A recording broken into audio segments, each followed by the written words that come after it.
as a program, I think, I talked about it when I got here. I want a team that can compete for championships on a consistent basis. And to do that, to compete for championships, you're going to have to beat Alabama. As everybody said last year, what's the margin? Last year it was 6 points, this year it was 2, and hopefully we get one more shot at it. They've got like 100 5-star football players on their defense. They have a defensive lineman that weighs 340 pounds and runs better than everybody on this call. 5-star recruits everywhere, and they play really physical. Damn. I think Memphis played more mature than we did. I think that, which I don't even know exactly what that means, but they're more advanced than we were. And then sometimes morale doesn't need to be boosted. You need to boost something, but it's not always morale that needs to be boosted. And between now and tomorrow, I'm going to figure out what it is that needs to be boosted. And whether I'm right or not, we're going to boost something.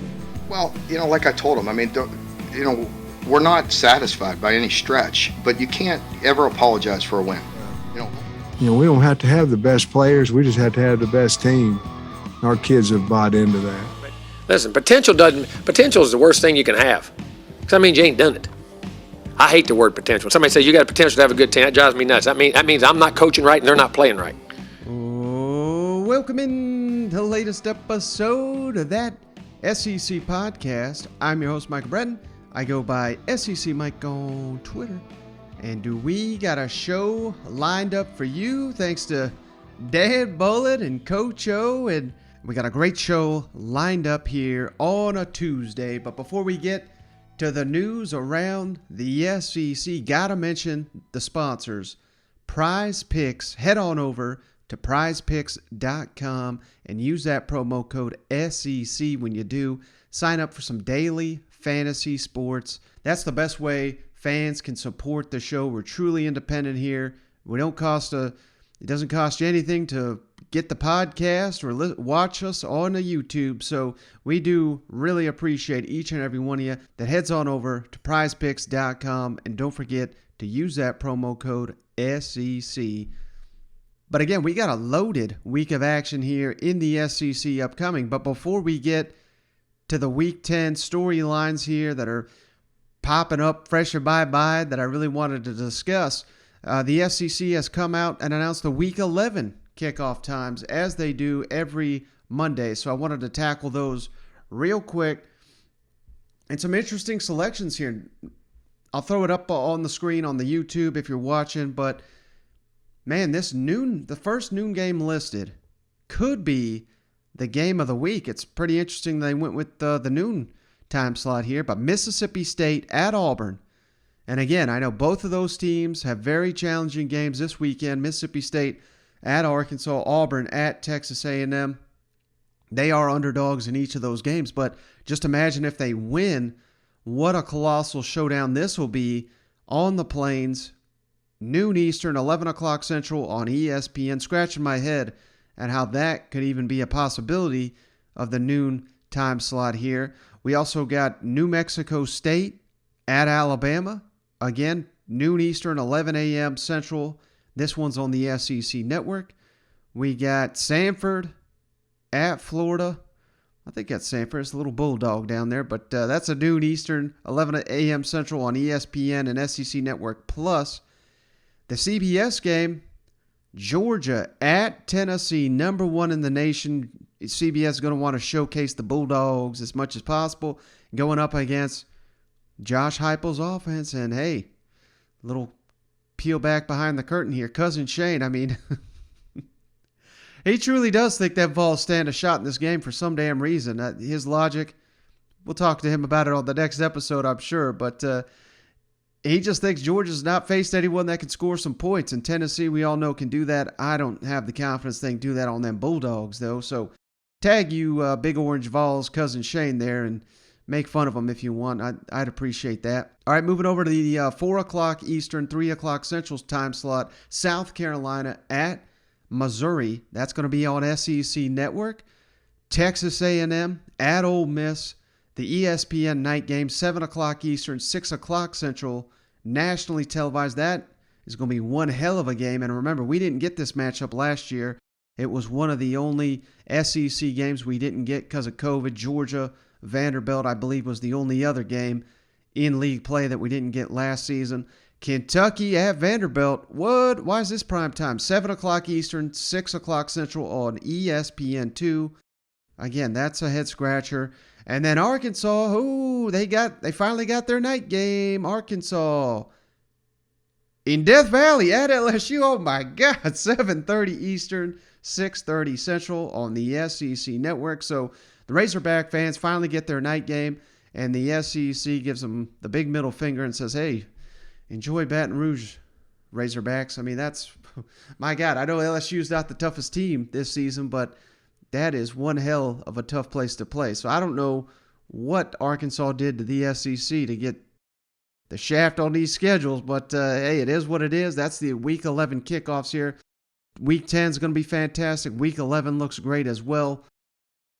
But let's get into the action. And, you know, how can we do anything but jump on down to Gainesville to start the show?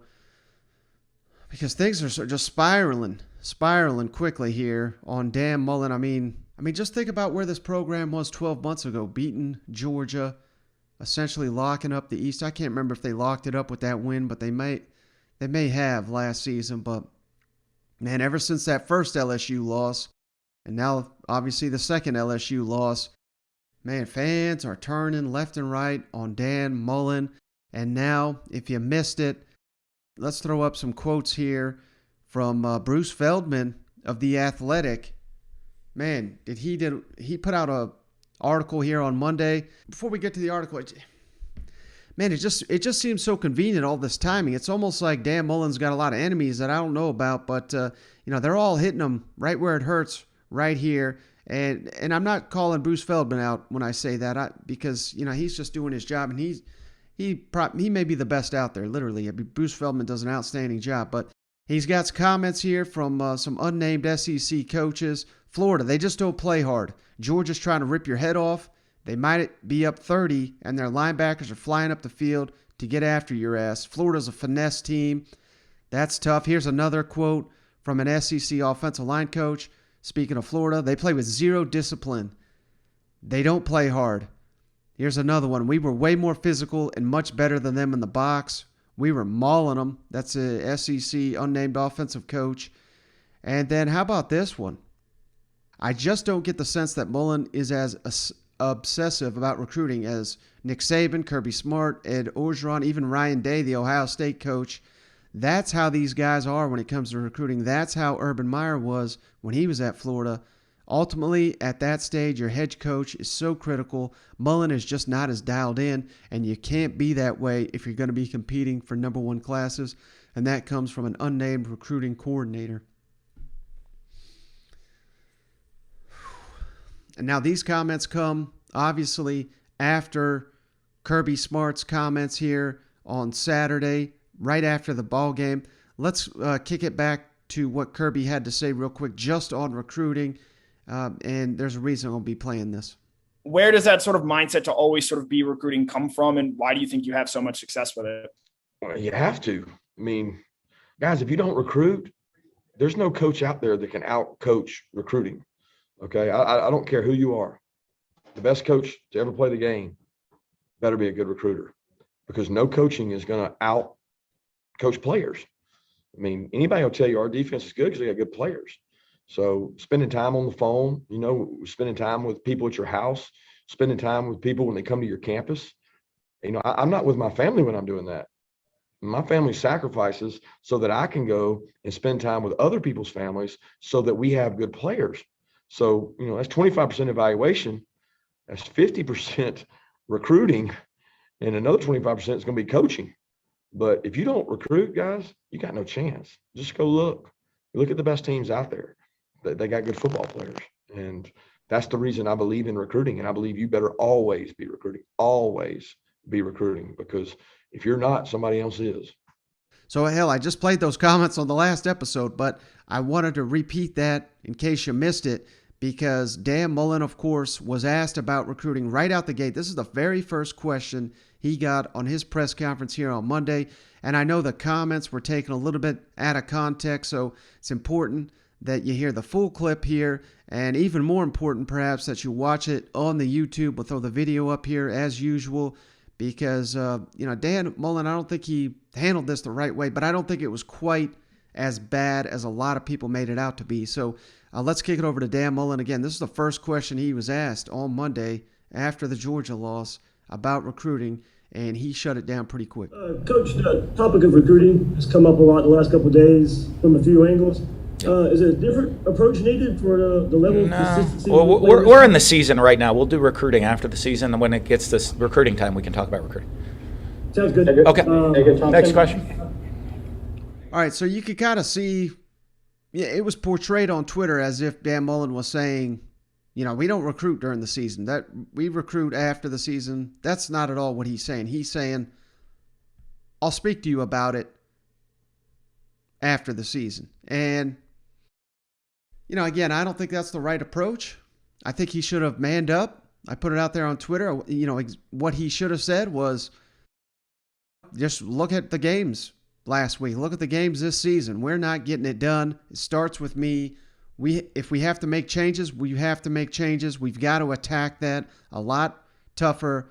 He doesn't have to throw anyone under the bus, but he's got to get out there and say, our recruiting efforts have not been at the level they need to be, and that's squarely on my shoulders, and it's going to get better. That's what he should have come out here and said, not, well, hell, we'll talk about that on down the line when it's a little bit more important, because let me tell you, no one gives a damn if you go out here, and I'm speaking of the Florida fans, you go out there and whack South Carolina and Missouri and who else you got to play? Here's the final 4 games. At South Carolina, Samford, at Missouri, Florida State. I know Florida State's a rival, but hell, they're not going to be patting you on the back. You go out there and beat those 4 teams. That is not going to do anything for a fan base that's expecting championships, that's expecting you to be in the race every season in the SEC East. And hell, after that Kentucky game, you weren't eliminated, but you might as well have been. And that was, 5-6 weeks into the season. That ain't going to cut it, brother. So just not handling things that he should be. And, at this point, I wonder if we really do have to worry about Dan Mullen being let go. And, again, I don't think that's going to happen. I think he's too good of a coach to let go. But he's losing all his goodwill. Everybody knows the stats. I would think by now he's, 2-7 against his last 9 Power 5 competition, with the only wins being against Tennessee and Vanderbilt. So that ain't good. That's not going to cut it. And I think it's not so much about, the last 9 games, whatever. It's about the trajectory of this program. It's trending down at the moment. Does that mean it's going to stay down? No. But it's going to be hard to prove anything other than it's going to be hard to get that thing turned around right away. And winning these last 4 games, winning a potential bowl game, I don't think that's going to do much to ease these fans. So it's almost like I don't want to say dead man walking here, but these lingering concerns are going to be here all off season. And Florida's just in such a tough spot, because even if they do fully intend to bring back Dan Mullen, which at this point I still think they should, remember the Southern Cal job is open. The LSU job is open. There are some big-time jobs that are, who knows, Penn State may be open. Florida, arguably a better job than all those.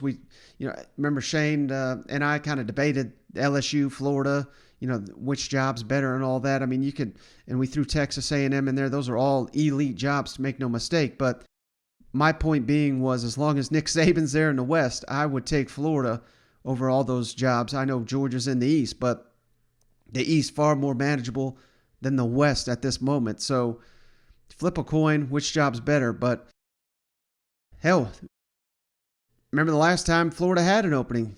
Scott Frost, Chip Kelly, those seem to be the candidates. And I don't want to say Dan Mullen was their third option. He certainly wasn't their first option. I believe he may have been an option number 2, but that just goes to show. Just because you're Florida, just because your job's open, doesn't mean everybody and their mother is going to be running to take it. So the expectations are sky high. But where Florida may be in some real trouble here on the recruiting front is the fact that, everybody and their mother knows Todd Grantham's gone. And it sounds like other assistants like John Hevesy also likely out the door. Expect major staff turnover. How can you recruit and recruit well when people know they don't know who's going to be there next year. They don't know which coordinators are going to be there. They don't know what staff members are going to be there. So that's something that Dan Mullen has got to have to recruit against. And we already know he's not a great recruiter, even when those questions aren't lingering. And now there's probably going to be lingering concerns about whether he's going to be there or not. And I really think at the end of the day, the worst aspect of the Dan Mullen era to this point in Gainesville is the fact that Florida State and Miami have been down the entire time, and you've not dominated that state on the recruiting trail. You've just, the opportunity was there, and it's still there. It's still there to seize that state and, swoop into South Florida and get those elite players. But hell, whenever there's an elite player in the state of Florida, it seems like they're going to Georgia. Seems like they're going to Clemson. Seems like they're going to Alabama. When you're the Florida Gators, you should be getting a lot more of those guys.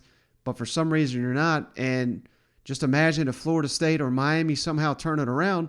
What's that going to do to recruiting? Is it really going to get better if those programs are suddenly on equal footing with you? Which, again, I'm not saying that's going to happen, but the time is now, and the window's closing to capitalize on it. And hell, if they haven't done it by now, I don't know if it's going to happen. So that's a real issue. And one final thing here I wanted to kind of hit on with the Florida Gators. Hell, I forgot to mention this. They've canceled all their media availability this week as well. So, and that was after Dan Mullen, his presser was about half as long as they usually are, went 15 minutes, usually almost always over 30 minutes here, right around that. So they cut the media time in half. They've canceled all the other media availabilities. The only one he's going to have is his Wednesday teleconference, and any other program at this point, that would not be a huge red flag, but it certainly seems like they don't want any information getting out. They're kind of hunkering down. It's us against the world, and maybe that's what they need. Maybe that's what they need there in Gainesville, but it certainly is interesting. And again, I referenced that last 4 games on the schedule here. And make no mistake, it may seem easy to say this, but I think this is the most challenging, potentially 4-game stretch that Dan Mullen's ever going to have as a head coach in his head coaching career. And remember, he's been in the SEC a long time. But I'll read this schedule to you again. At South Carolina, Samford at home, at Missouri, and Florida State at home. And why is that so challenging? I mean, you're probably rolling your eyes saying, my God, they should win each of those by 20 points at least. And they should. But having such a light schedule, does that seep into the players' minds? I don't know how it doesn't. And when your SEC hopes are dashed, you're wondering if your coach is going to be there. What have you got to play for? You've lost so many big games. LSU, Georgia, Alabama, Kentucky. How easy is it going to be to get up for these other games? And I know fans just expect they just roll the ball out there, and on Saturday they're going to whip South Carolina's ass, they'll whip Missouri's ass, and Florida State, they're terrible. They lost to FCS, we'll whoop their ass. It doesn't work that way. If those teams come ready to play and don't make any mistakes, and you're not prepared and you're making mistakes, we see it time and time again. I mean, hell, Florida's lost to Georgia Southern, Tennessee's lost to Georgia State. We've seen Furman beat South Carolina. I mean, the list goes on and on and on. I mean, teams get beat all the time. And this is a dangerous territory that I think Florida is entering in, with everybody and their mother saying, well, hell, these last 4 games, we'll win them easily. But what is there really to play for? Dan Mullen, that is something he addressed here as well on Monday, and, kind of challenging his players, so to speak, on, it doesn't seem like he's appreciating these comments of getting his team up ready, and he talks a big game here, but talking is one thing. We got to see it on the field, and this is, I think, the biggest topic here in Gainesville the next 4 weeks. You talked with me about on Saturday after the game about mindset. Yeah. You've coached a few seasons. I think it's like 13, so a couple games. So you know the world. Oh yeah. Is there any bad blood carrying over from losses? Like, I know there was the bye, but LSU to Georgia, And then how do you kind of stop any negativity that you were talking to me about, or maybe guys that have like, oh, we got 4 losses in SEC championship, no big bowl game, like they're just like this season's done with. Is there? I don't see that with our guys. I see the frustration. Obviously I don't think any of our guys are happy with where we are and where we're at. I know I'm certainly not. And as a competitor, there's 2 ways to look at it, right? I mean, like you said, however, you just did it like kind of the woe is me factor. Or as a competitor is I can't wait to get on the field and go compete. And that mindset, that competitive mindset will pull you through to go compete. And then I got to get things cleaned up to make sure our performance is at a higher level. And when you perform at a high level, both in practice and games, that'll build the confidence.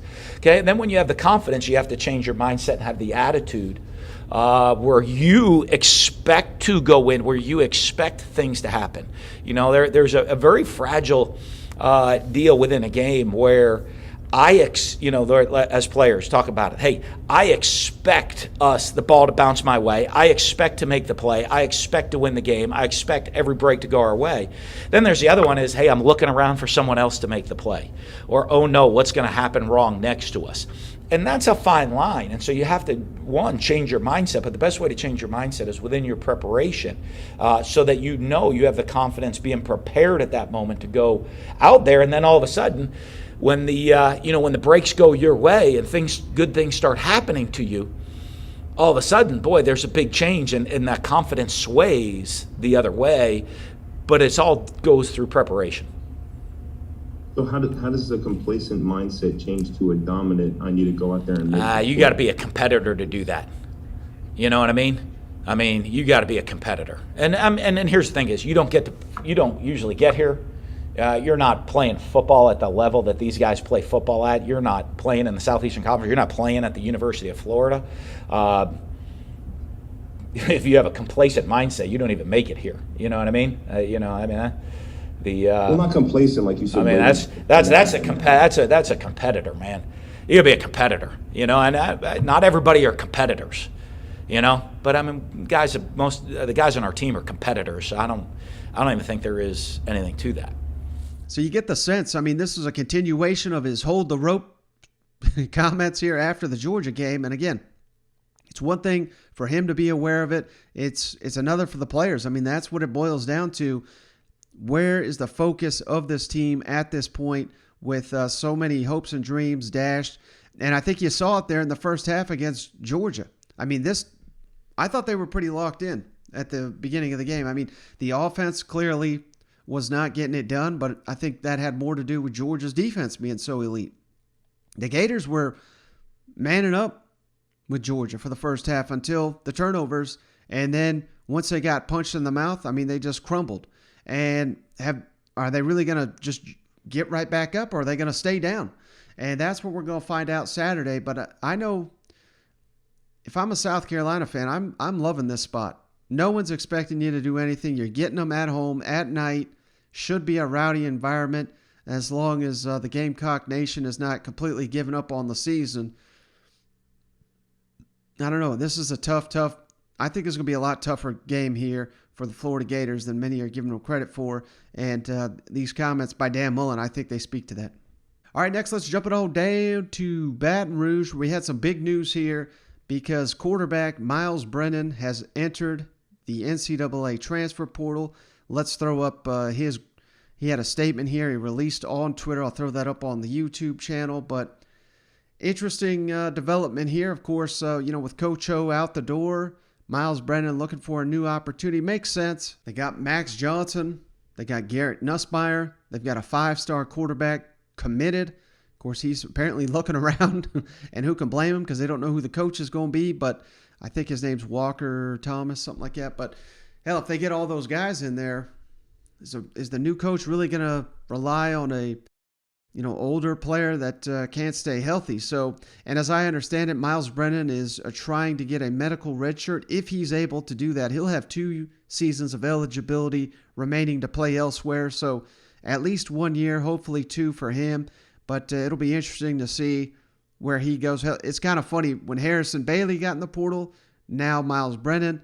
I see so many Gamecocks tagging Shane Beamer, Who knows? Maybe one of these guys could end up at South Carolina. But I think Myles Brennan is going to have some interesting options here. And, you got to be careful what I'm saying here. I'm not saying he's the next Joe Burrow. That's ridiculous. Joe Burrow, one of the best of all time. But kind of like Joe Burrow, he didn't live up to his hype there at Ohio State because of injuries. And that's the same thing for Myles Brennan. And I think there's potential there. There's players that can't see the field and don't see the field because they're not good enough. And we look at their recruiting rankings and say, oh, my God, they're former 5-star, former 4-star. He's in the portal. We got to go get him. But if you can't get on the field at whatever school you're at, you're really going to just transfer in and see the field.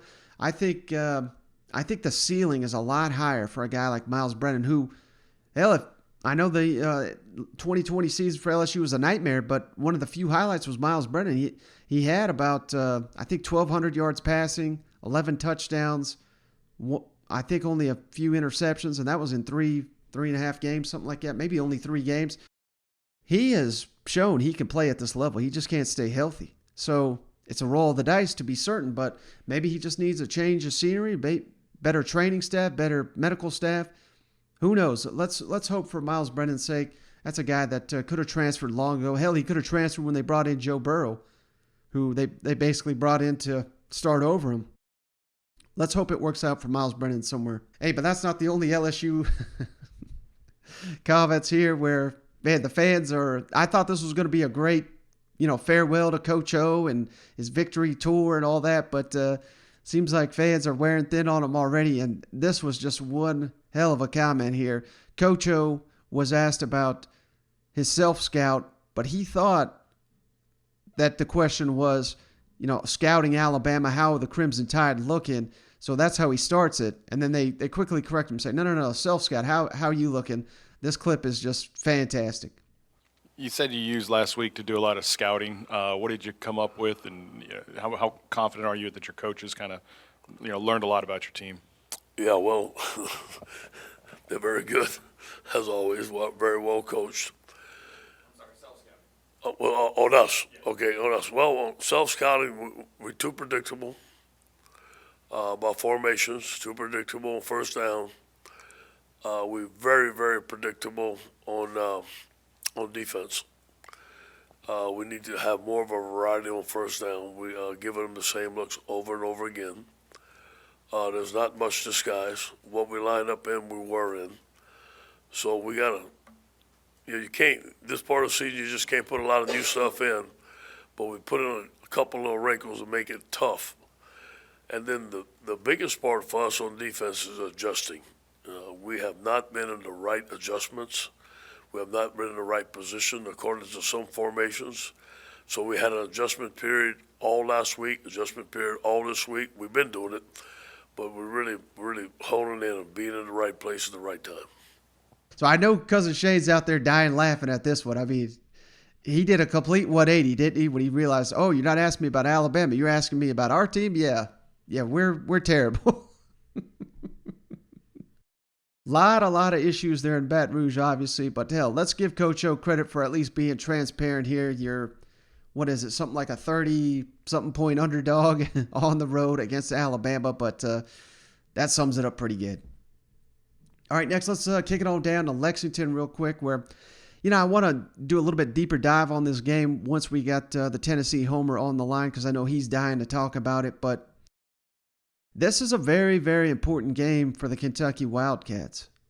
Tennessee is one that is always in their head. I don't care what they say. And I know the fans, Tennessee fans, think they own Kentucky. It's because they do. And I know last season, of course, the Wildcats got the big win here, 34-7. Jarrett Garantano still throwing interceptions in that game through 2 pick sixes.